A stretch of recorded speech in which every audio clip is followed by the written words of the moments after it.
Some say of the Cornish miner, his home is the wide, wide world, for his pick is always ringing with the Union Jacks unfurled.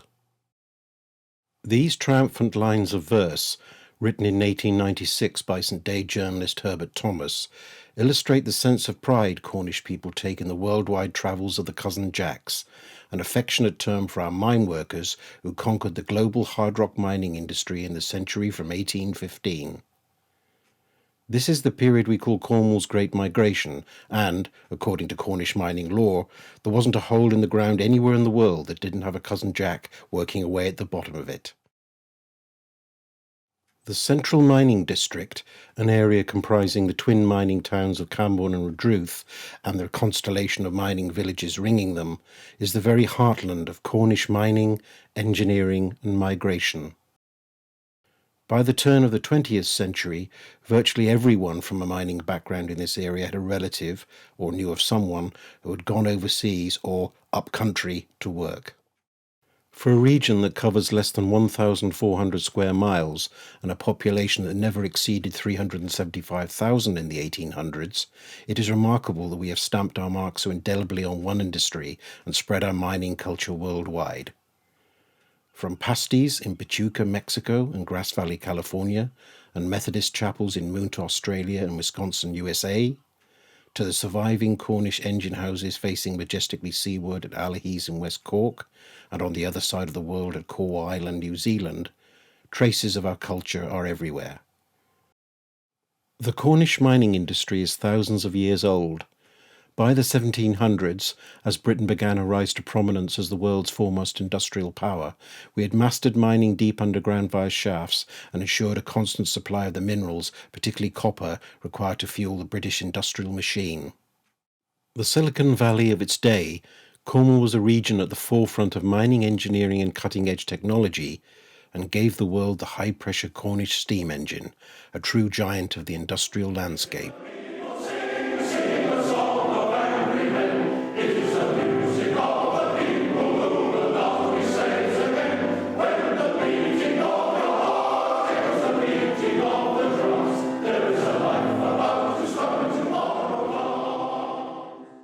Accommodated in its characteristic masonry house, this type of engine came to mark strange and exotic landscapes worldwide, enabling underground mining on every habitable continent.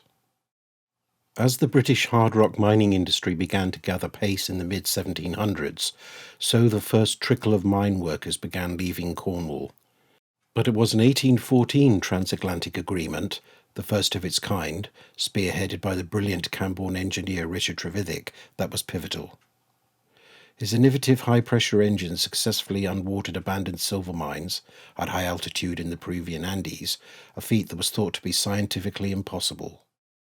Trevithick was responsible for the dawn of the Industrial Revolution in Latin America. By creating a fertile seedbed which nourished a reputation as a hard rock mining and engineering centre of excellence, ensured the future migration of tens of thousands of Cornish mine workers. Indeed, the mining boom of the mid-1820s cemented this reputation as Cornish mine workers took ship with their equipment for British-financed mining enterprises across the newly independent countries of Latin America. At a time when our copper mining industry was at its zenith, they could only be enticed overseas with offers of fabulously high wages and instant promotion. One of the earliest expatriate Cornish communities, Real del Monte in Mexico, dates from this time. In the 1830s, the copper mines of the Caribbean, especially Cuba, were attracting Cornish attention, and the lead regions of the upper Midwest in the United States were drawing in many more who settled in towns like Mineral Point, Wisconsin.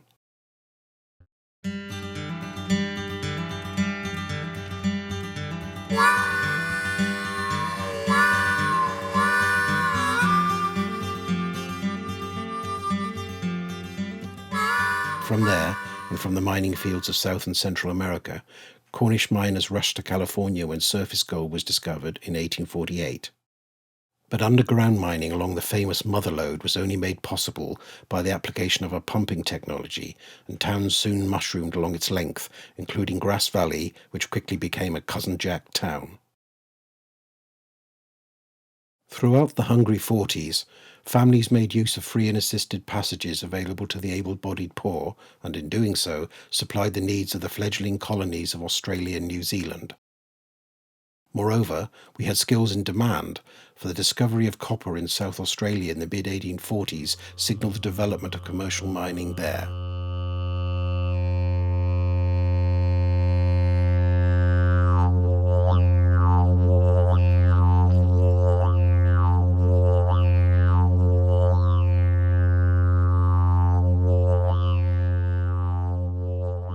This was closely followed by mineral strikes across the continent and in neighbouring New Zealand.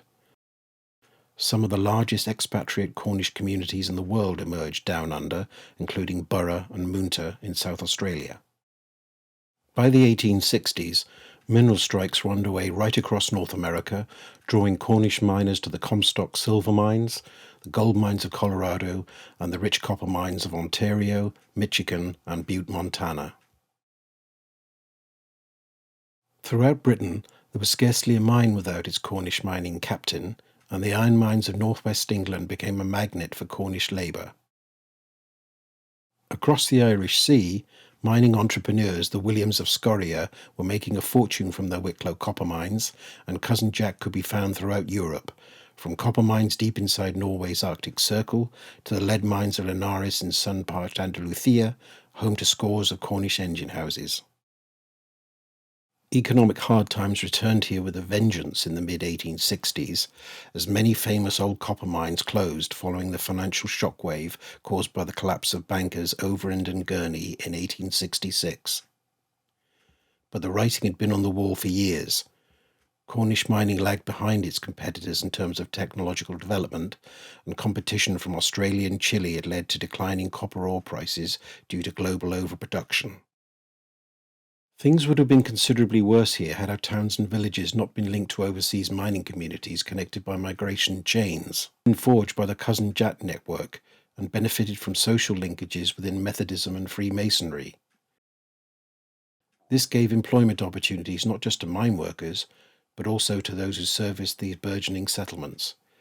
People left here in droves. Cornish tin mining rallied in the early 1870s, during which time the old copper mining town of Redruth began to reinvent itself as a business and residential centre for new money. Camborne, at this time, rose to prominence as the tin mining and engineering capital of Cornwall. But this was only a temporary reprieve from the inevitable downward spiral of Cornish mining, following the discovery and development of extensive tin deposits in Australia, the Malay Peninsula, and Bolivia, which could be worked far more cheaply than Cornwall's. Much of the wealth on display in our communities in the closing decades of the 1800s came from remittances flooding home from US mining camps, the gold mines of Mysore, India, and the tin mines of Malaya. Cornish stockbrokers had large investments in the Malay Peninsula, and Redruth was rivaled only by London in terms of raising share capital for the Malay tin industry. But it was South Africa which provided the lion's share of remittances in the 2 decades before World War I.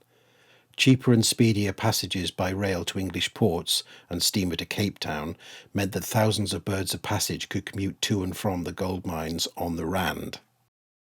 Here wages were significantly higher, even if the cost to miners' health was high due to the devastating lung disease phthisis. People rushed to the post offices in our local towns and villages to cash their remittance checks after the weekly South Africa mail arrived, and the tills rang loudly as businesses did a roaring trade. Some families had never had it so good, and spent as never before, widening the income gap with non-migrant families who stoically resorted to getting by and making do. "We're living on South Africa," sounded a local newspaper, a country that was viewed almost as the parish next door. But this was not to last. World War I marked a watershed.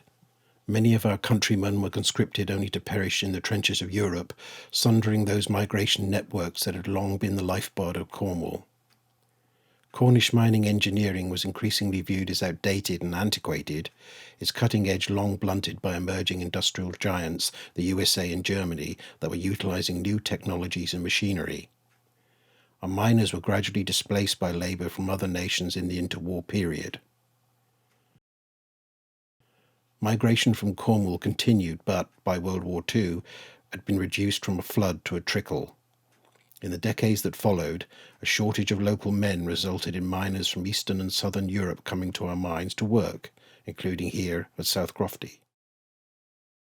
Today, there are estimated to be in excess of 6 million descendants of those Cousin Jack miners and their families worldwide.